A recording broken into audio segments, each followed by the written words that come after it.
Well, ladies and gentlemen, good evening. It's wonderful to see so many people at the mill at 7:30 on an October evening. I've been, I started looking at the history of Gatehouse in the early 2000s. I was very young when I took early retirement. I'm not that old. But over the years, I probably found out who the owners were of all the houses in what you'd call the traditional part of Gatehouse. And thanks to the wonderful work that Margaret has done and Graham has done, particularly using the census data from 1841 and the valuation rolls from 1855, we more or less know who lived in the houses of Gatehouse over the years. And it's been wonderful because people have come to visit Gatehouse from all over the world. I've written, I've sent information, and it's been wonderful to welcome them here in Gatehouse. And Margaret particularly, because you're always seeing people coming from Australia, from Canada, from all over the place. So it's all been really a pleasant job to do. Anyway, the other thing I was going to say was that Gatehouse is involved in a dry stone heritage project with partners across Europe, and the partners are all doing projects related to European Heritage Days, Doors Open Day.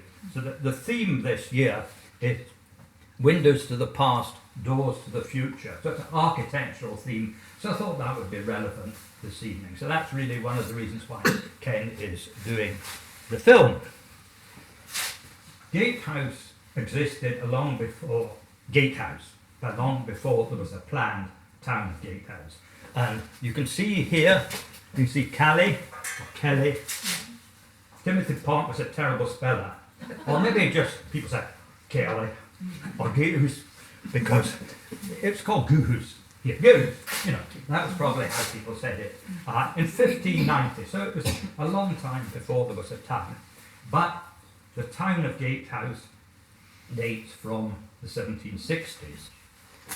How did it come about? Well, if you walk through Calais, you'll see this winding wall by the horse track. That was built in the 1720s when the Murrays, who lived at Calais, were pioneers in the raising of black cattle to be sent, fattening of cattle to be sent down to England. And they made a lot of money from that, which allowed them to build a big house at Calais, which was completed in 1765. It wasn't a popular action necessarily to enclose the land because some people were evicted, and it also made it difficult for farmers and others to get from one place to another. But for Murray, it was a great success. In 1851, James Murray became the Laird of Calais. And here he is, painted by Sir Joshua Reynolds. And this picture was bought at a Calais sale because Calais and other estates could not afford to keep up the large houses they had. So in 1908, this picture was sold, and it was bought by the owner of Chequers. So if you want to see the picture, you have to get Mr. Starmer to invite you. When Thomas Fade opened the town hall of Gatehouse in 1884, he said, whether it's true or not, I don't know, but he said that the earlier house at Calais was taken down and rebuilt as the building which is the Murray Arms today. But there's no record of such a thing because it would be taking place within the estate. Murray had a report which had been done for the Duke of Queensberry on the creation of planned settlements. And there were many planned settlements throughout Dumfries and Galloway from the early 18th century till the middle of the 19th. And in this report it said, you should be careful not to have too big farms, for farms not to be too big, and don't have a planned settlement in a royal borough, because royal boroughs were so hidebound by their incorporated trades. So they wouldn't let new trades exist. So Murray set out the town of Gatehouse. And like Castle Douglas, Newton Stewart, it's on a grid pattern. The first houses were at the top of what was called Front Street, and they were quite big, these properties here, but they were leased at first. But there were all sorts of disputes in the Calais papers. It says about the disputes. So in 1766, Murray decided to go for feuds. In other words, on long leases. But in the Bank of Scotland records, there's a photograph of the Bank of Scotland as it was. It was created, the Bank of Scotland, in that building in about 1865, and then about 100 years later, that was how it was transformed. If you look at the John Fade picture upstairs, you'll see that there are people propping up the bank.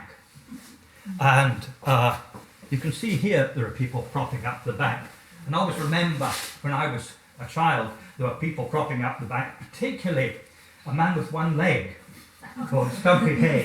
So he probably needed the bank to prop him up. I always like sort of photos of the 60s or something, because you've got all these minis or cars of the period, so you know when it was. Calais Estate had several minis like that, so it probably belonged to them. So why did he create the settlement? To some extent, it would be so that he would have the tradesmen, masons, joiners, etc., to keep the Murrays in the style which they're becoming accustomed to at Calais. But also, I think, it was to make up for the loss of land in some of the places where people lived. Because we see, just for example, but you've got James Walker, he's a weaver. At 7, you've got James Blaine, he's a blacksmith at Bush of Girtham. So that's round about the Bush Moss, Dalavan area. So there's no sign of a bush house there, but that's where it come from. And Gilbert Livingston, who was next to, well, one down from Mr. Blaine, two down, he came from Whinny Hill. Again, that is on old maps, but it's not a farm that exists today. And on the other side of the road, to High Street, you've got Mr. Ramsay, who was a wright in Creetown. We'll come across him again in a little while. And Samuel McKean was a weaver in Drumshangan. And Drumshangan's right up the Fleet Valley near Murrayton. And McKean built a number of houses.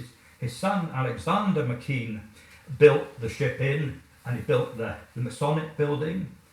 And his son James McKean went down to Manchester and became a successful builder there, and retired and built the house Brayside on the cut next to where I live.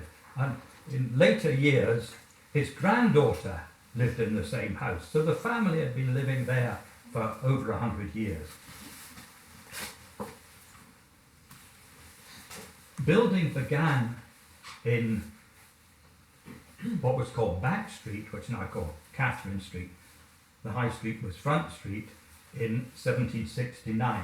The reason for that was that the Horatio Square building wasn't started till the 1780s. So this was, you've got the Ford Road here, so they're starting at the same level.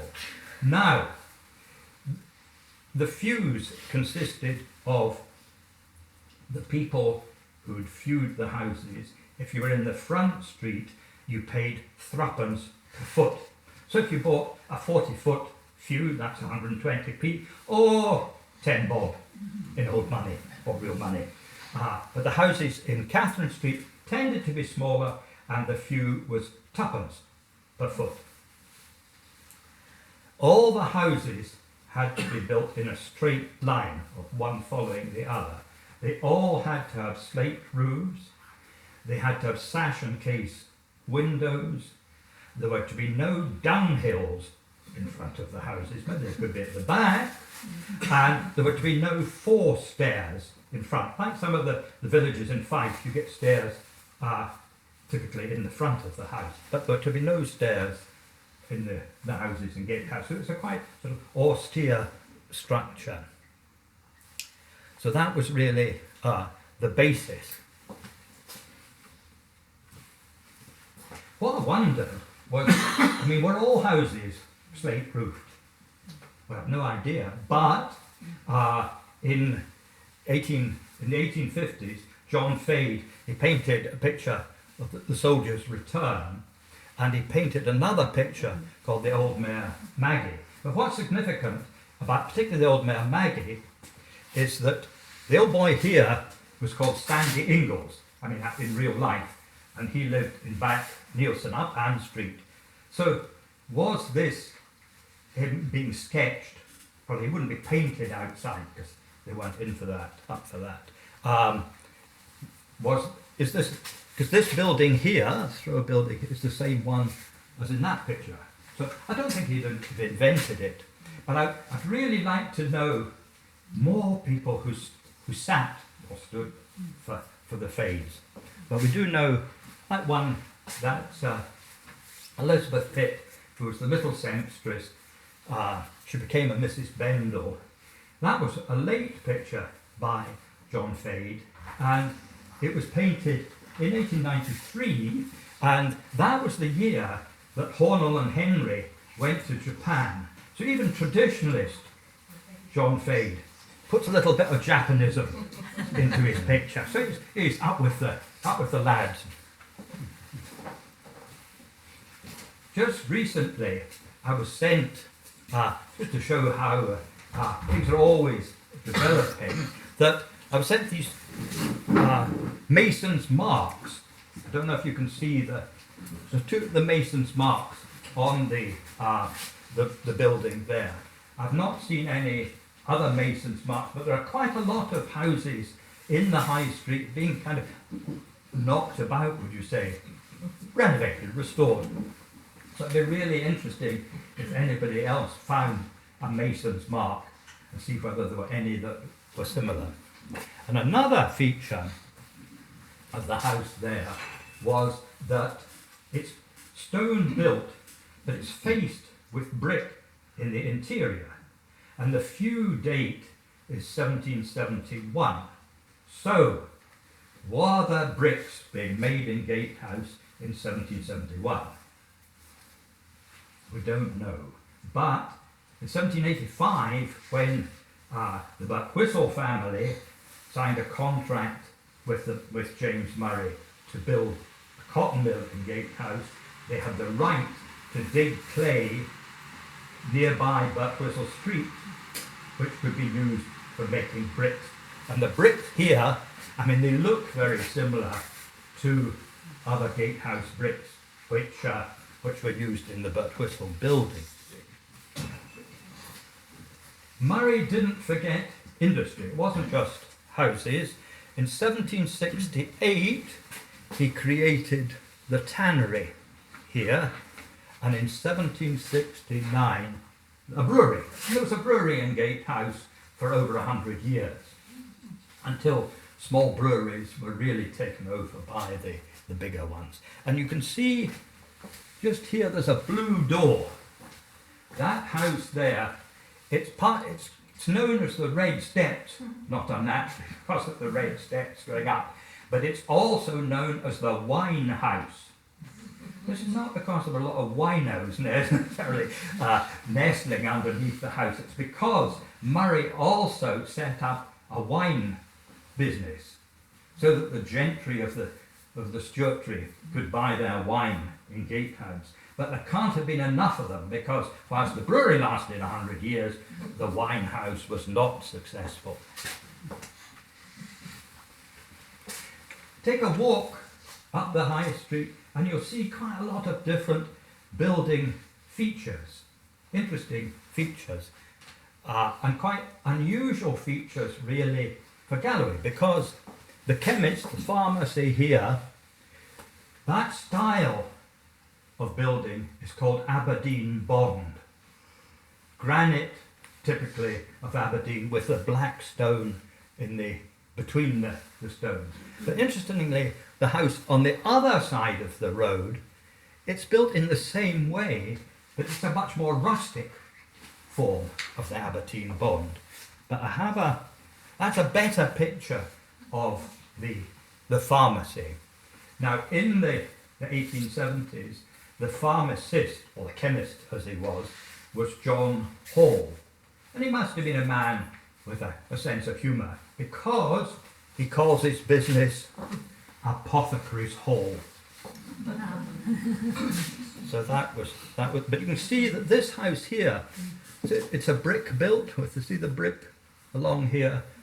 So there was brick and stone in the houses.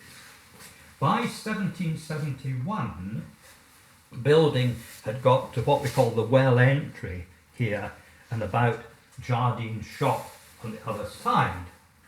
But in June 1772, the Ayr Bank collapsed, Douglas Heron and Company.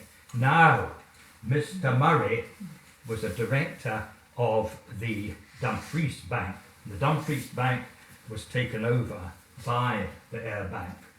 And when I was researching before, it was really the time of the banking crash of 2008, roughly.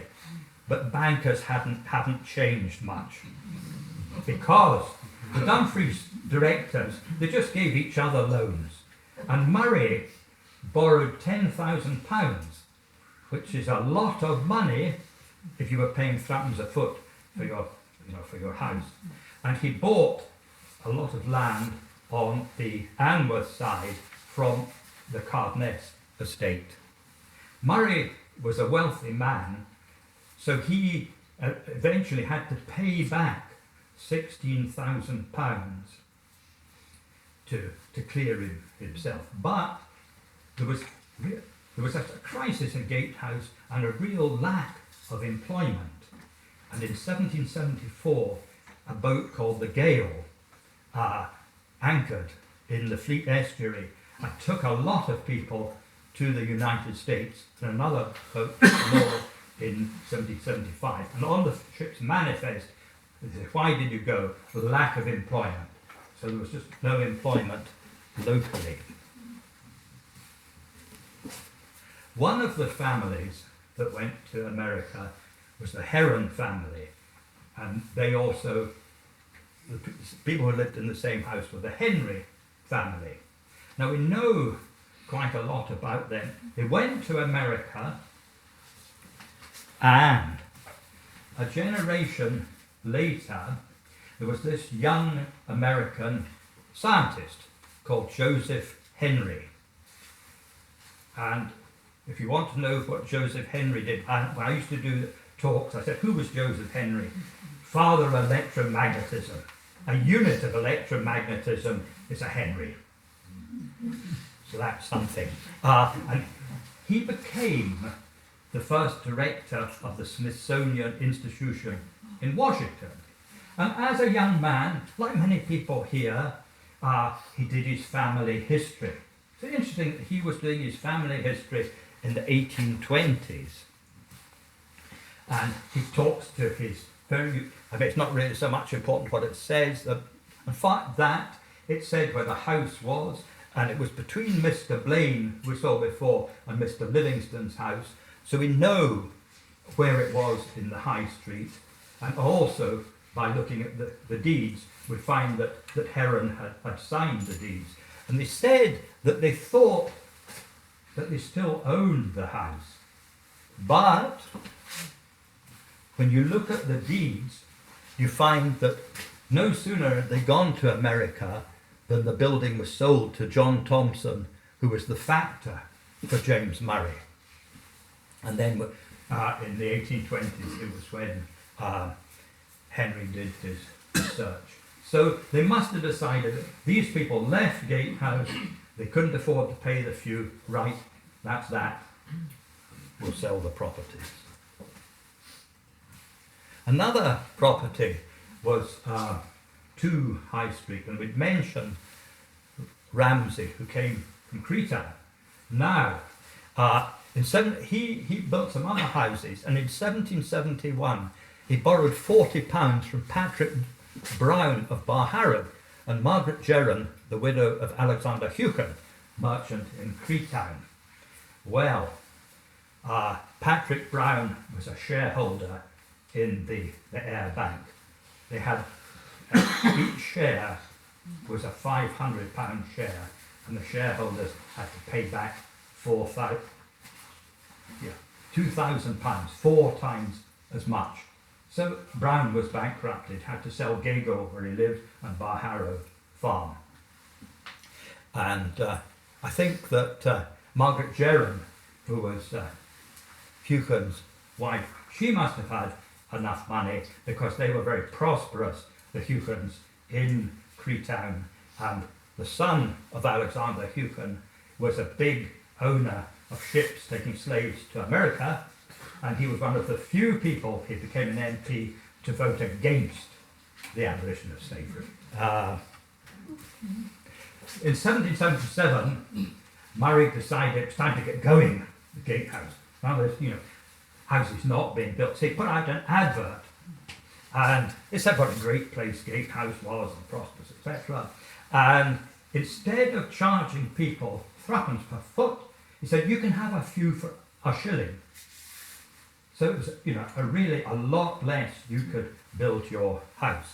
But you'll notice at the bottom it says here that you could apply to Mr. Murray, the proprietor at Calais, or Mr. Bushby, the sheriff clerk in Dumfries. Now, if you know your Burns didn't think much of John Bushby of Tynwald Downs. But the significant thing about his epitaph was that Bushby was still alive. So he wouldn't have been able to get away with that today. But he was very much the fixer for James Murray. In 1785,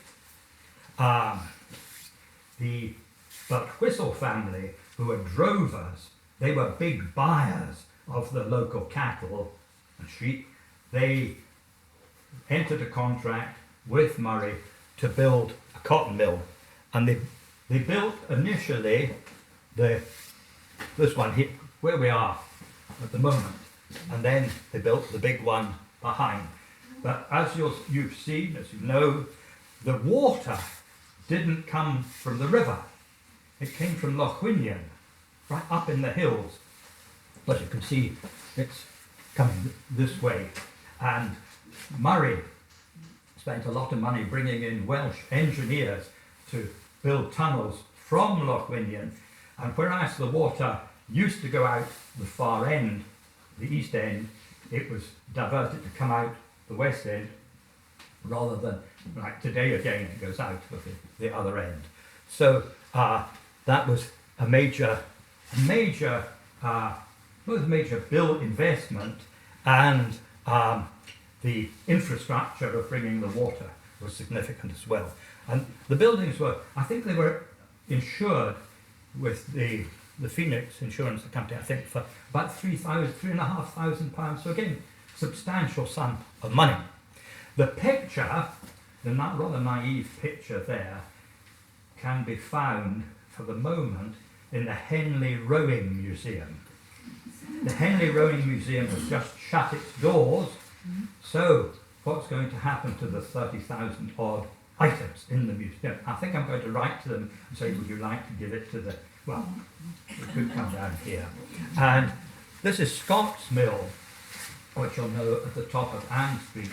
But slightly later, Scott's Mill, and it was Thomas Scott and Son. We don't know much about Thomas Scott because the main investor was a man called John McWilliam.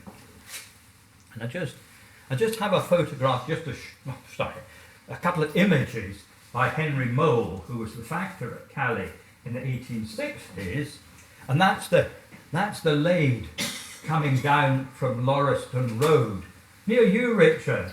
It's quite a lot of water at that time. And there's another one, David, that's your Lade coming from from the bush burn. But all these water systems, they were really controlled by sluices. So water had to be really managed to ensure that it was flowing correctly to the mills. We don't know what the Birtwhistles or Scott was producing. You know, what kind of cotton fabric? Where did they get their cotton from?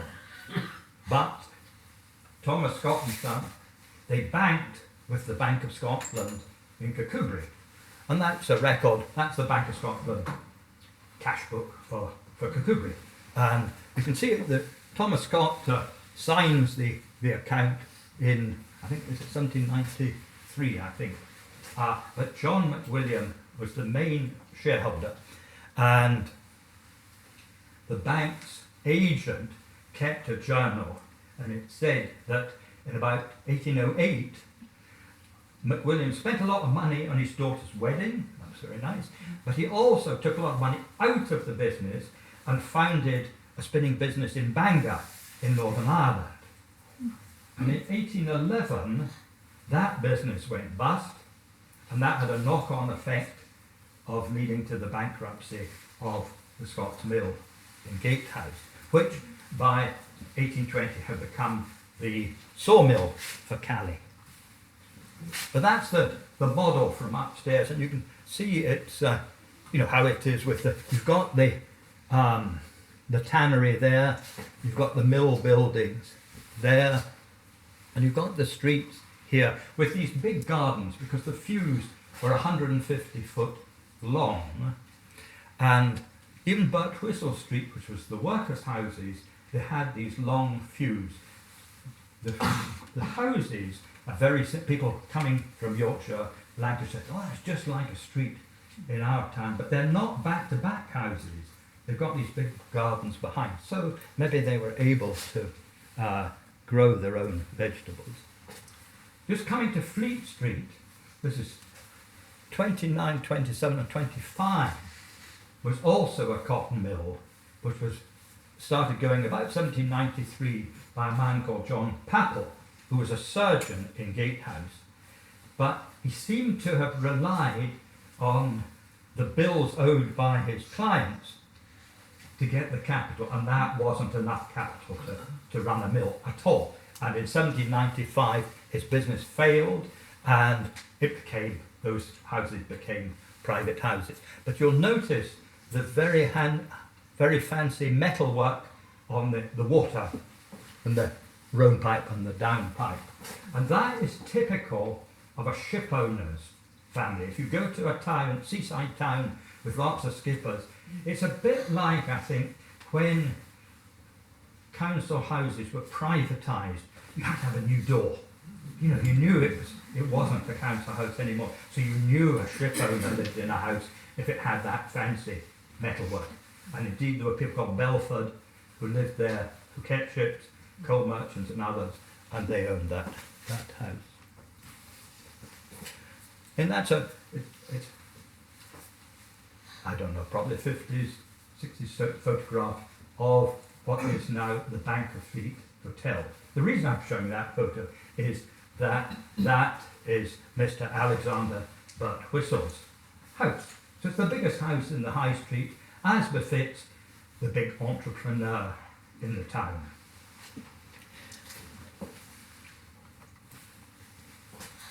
In the late 1790s, there was a real threat of invasion it was the time of the height of the French Revolution, and there was a big threat of invasion of Britain through Ireland. And there were Captain Mainwarings of the day. They formed volunteer forces, and Alexander Birtwhistle was the captain of the Gatehouse Volunteers. And you can see this, July 1798, so at the height of concern. But you can see here the crown in the flag that Mrs. Birtwhistle is awarding the captain.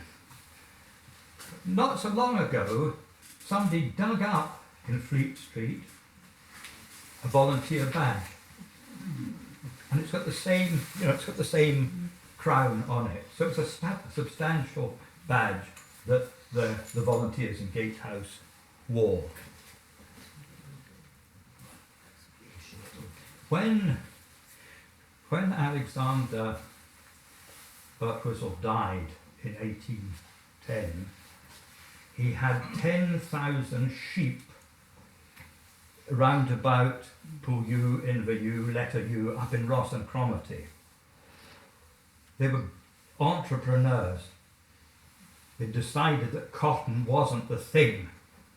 Sheep farming, which became the great thing of the Highland clearances, as we know, was the new enterprise. So he'd gone into sheep farming in a big way. And here we find that the house in Fleet Street, these houses were all viewed in the early 1790s, but on the other side, the houses look very similar, but they weren't finished till the 1840s. And we had a lovely visit, I think it was a year or so ago, Margaret, when the houses at the far end were built by a man called Martin Murdoch, and he fell out with a solicitor and put a brick through his window and did this and that, and he said, well, he had a wee bit of a drink problem, but that rather bankrupted him, and the family went all the way to Australia, I think, New Zealand, but they came back to Gatehouse, and like so many others, we've been able to tell them so much more about their family that they had no idea about at all. Gatehouse, the cotton boom was really short-lived, and that's why Gatehouse has been described as an excellent example of an arrested industrial development. Of course, you can see the cotton mills, you can see the buildings that were associated with, but then they didn't have a lot of development after that. Now, you'll have seen Nielsen Square in Gatehouse. That's up Ann Street, and the house here, the houses there were built by William Nielsen in 1812. He'd gone out to Canada to work with he and his brother went out to Canada to work with his uncle, who founded what is the oldest newspaper in Canada, and it's based in Quebec. But for some reason, William came back to Gatehouse, and he borrowed money from his brother and from his mum. So it was an early example of banker mum and dad. Well, I don't think dad was alive by then, but mum lent him the money. And when he died in the 1850s, the buildings there were inherited by the family in Canada, who then sold it. But what's fascinating about William is that he wrote, and his mother as well, over 100 letters to his brother in Canada, which are now in the National Archives of Canada. So we found that people are very anxious because it takes a long time for a letter to get to Canada. If you want to send a letter to Canada, or America generally, you have to find a boat. And even you would find a boat, could be going from Annan, Dumfries, all the way to Quebec or to New York. You just have to get the letter to the captain, and that would be delivered at the end of the day. But it took weeks for it to happen and weeks to get letters back. But Nielsen would send out farm workers to work on the farms in Canada. And whilst the brother would sort of report back and say, well, Jimmy's doing all right, I think that the families of the farm workers were particularly anxious, because I think their sons didn't necessarily read or write, couldn't afford, so they didn't hear from them. But that's William Nielsen. And just finally, there's a number of houses in Gatehouse. The bigger houses, they all have colonial connections. You can see Horatio Square there, which is named after Horatio Murray Stewart, the owner of Calais. But its view was in 1783. But you can see that in 1823 it was inherited by William McNish of Great Satilla in the county of Camden in the state of Georgia in the United States of America planter. And his plantation was called the Gatehouse Plantation. And his brother had a plantation, and that was the Cairnsbourne Plantation. And in 1812, there was a war with Britain and America, and a number of McNish's slaves joined the British Army. And after that, Polydore McNish and others were granted plots of land in Trinidad. And there are over 250 McNishes in Trinidad who owe their name to the plantation owner in Gatehouse. And they've been in touch, what is the connection between our name and where the plantation owner came from? Just in the same way as it was the thing of the institution in America, the Smithsonian, which wrote to Gatehouse and said, we've got all these notes that Joseph Henry produced. I mean, what's it all about? Where was it? So we're able to send photographs and copies of the deeds and things like that to the Smithsonian. And another well-known house, a Gatehouse, I've got that one there because that was really when it was, people thought it was going to, it would fall down. But that belonged to Elizabeth McLeod. She borrowed £600 to build that. Well, that's what that house cost. And it belonged to Nathaniel Nielsen, who I think was a half-brother rather than a full brother of William. And he was sometime on the island of Jamaica. The letters say, we think he came back with about £7,000 from Jamaica and bought an estate at Castle Douglas. But to do justice to the house, it looks better today. And finally, I think, there's one more. This building, the substantial building, which for many, many years was the Angel Hotel in Gatehouse, was built by James Wood. But he borrowed money from the Gatehouse Bank of Savings because this had been set up by Alexander Craig, who was the factor at Calais, but he was a cousin of the man who set up the first savings bank at Roughball. So there was that connection, encouraging people to save. But why did he build? Well, he probably built the house there because it was his, but I mean, that is right next to the tannery, it's right next to the brewery, and you've got the shuttles and spindles, going on here all the time. So why did that? I don't know. Finally, I think it's probably finally, Roseville. Again, we know quite a lot about Roseville because when John Fade was a boy, the family who lived at Roseville, the Campbells, they had a collection of miniatures, and Fade was invited to the house to learn to paint miniatures. He also said in his notes that he was very attracted by the young ladies in the house.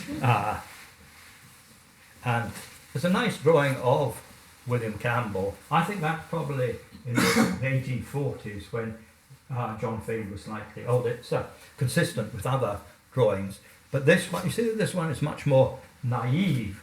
I had a great time going round the house to see, could we find this panelling? And could we sort of say that, it'd been painted exactly there? Well, it certainly wasn't painted in the front room, but we did find the panelling in the back of the house. So plain wood panelling like that has survived in that house for over 200 years. Again, this is one of the daughters, and it helpfully says that it was painted by John Fade, and it's the daughter Barbara. And Barbara's granddaughter married a man called Arthur Rattray. And the Rattrays were very big in India because there was a battalion, they were known as the Rattray Sikhs, division of the army. Anyway, Arthur Rattray retired to Gatehouse, and you can see he kind of brought India with him to Gatehouse. But it's lovely that the Rattray family still have these pictures, miniatures and other pictures of the family of all that time. And Arthur had a daughter, he had a number of children. They had a daughter called Fanny, and she married a man called Alexander, what's it called? McCutcheon, who lived next to, and we used to be taken to the Buchan at Loch True, where these very eccentric people called the McCutcheons lived. And one of the things that they did was particularly eccentric. They claimed that they'd crossed dogs and foxes to create these animals called ramosites. So there you are, that's probably a myth, but that's probably, I've probably talked for quite long enough.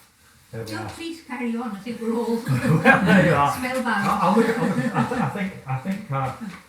I think that's probably fine, because there's probably another talk with Margaret about Gatehouse in the next sentence, because we haven't talked really about the census and the nightmare, because people, a lot of people, they look and say, oh, Granny lived at 20 High Street. But if you look at the census, you've got 1, 2, 3, 4, 5, 6, 20 or more. But 20 was the entry in the book. It wasn't the number in the street. And the enumerators could go like that in order to do the census. And Margaret also used the valuation rolls. And they're a nightmare because often the houses were listed under their owners. So if you own 5 houses, it was... Shut up.